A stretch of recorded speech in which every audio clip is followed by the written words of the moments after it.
Darwin Sujiman BN, your freelance news reader. Top story number 1. Artificial intelligence boost.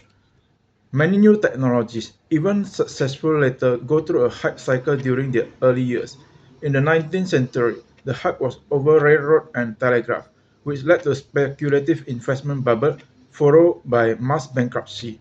In recent years, technologies such as 3D printing, virtual reality, and blockchain have had their own mini hype cycles, delivering far less than they initially promised.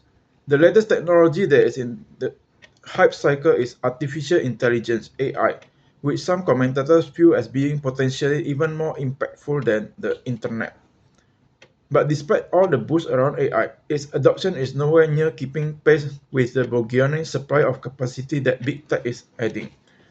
There is a laundry list of other obstacles to AI adoption that companies face, which include difficulties in identifying use of AI, high cost of AI-related infrastructures such as the graphic processing unit, and specialized hardware as well as training AI algorithms, which many mid and small-sized companies can't afford.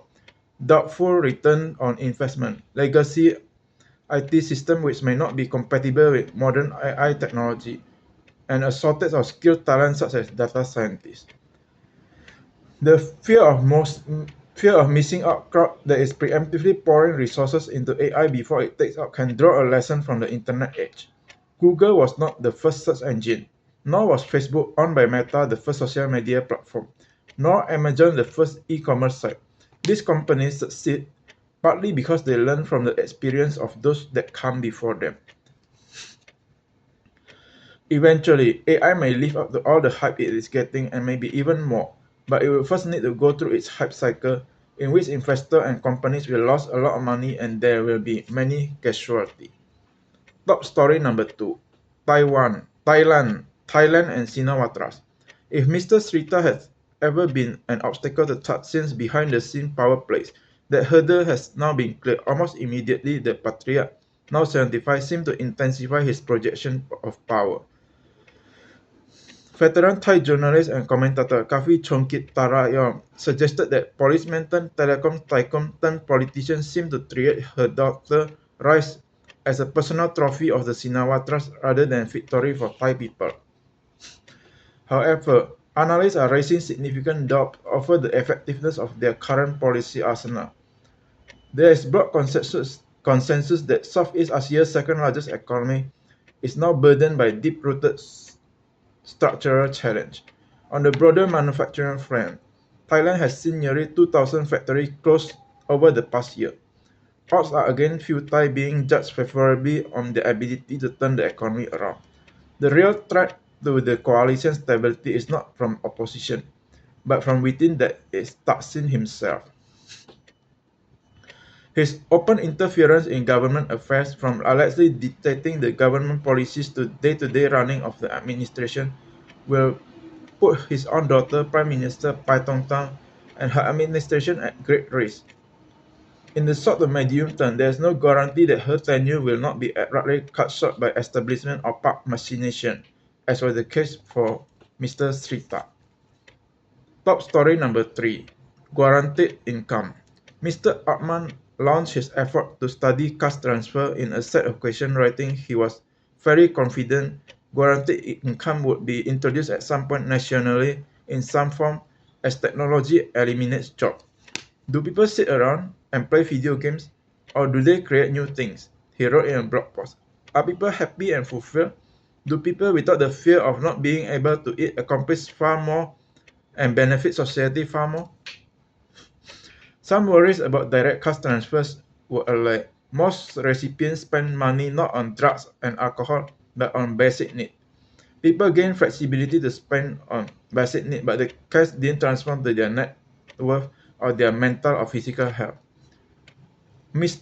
Burnell said she received $1,000 monthly from the program for 18 months. She spent a chunk of it on doctor's visits as she tried to diagnose an autoimmune disorder. For that 18 months, this stress was away, she said. I felt like there's an umbrella over my head, protecting me from imminent storm.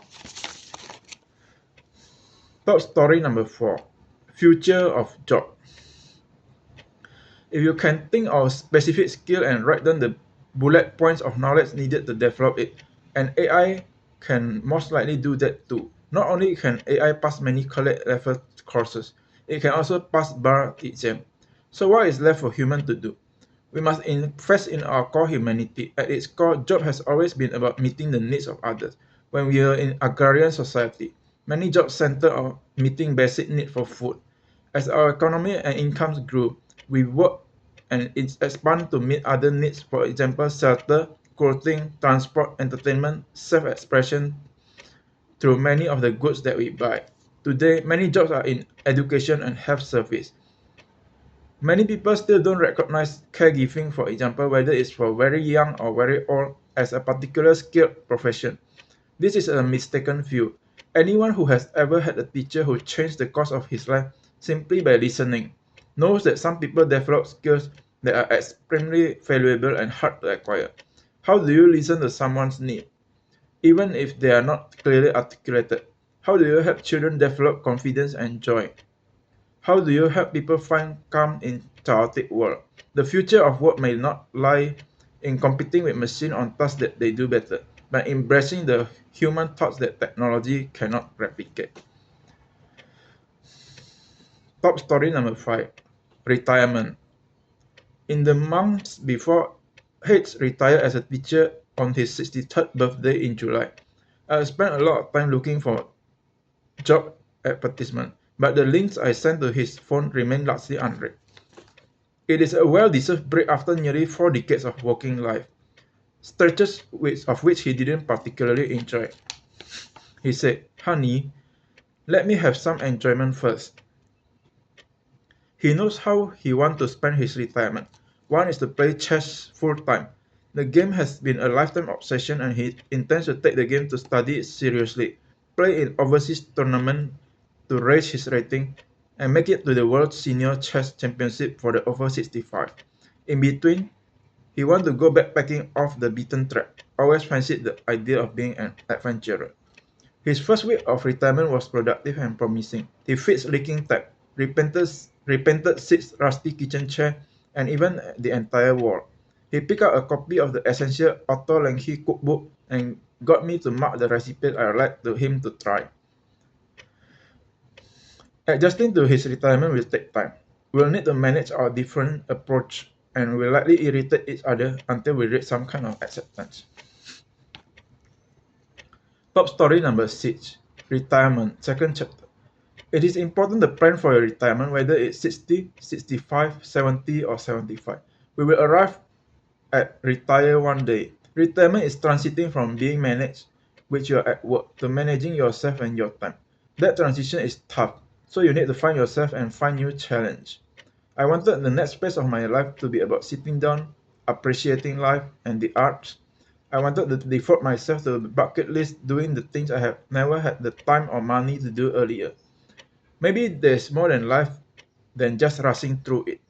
I don't feel guilty that she's working and I am not. We are both adult enough to understand that just as she chooses to work, I have things that I would like to do now that I am retired. Darwin Sugiman BN sign off, your freelance newsreader.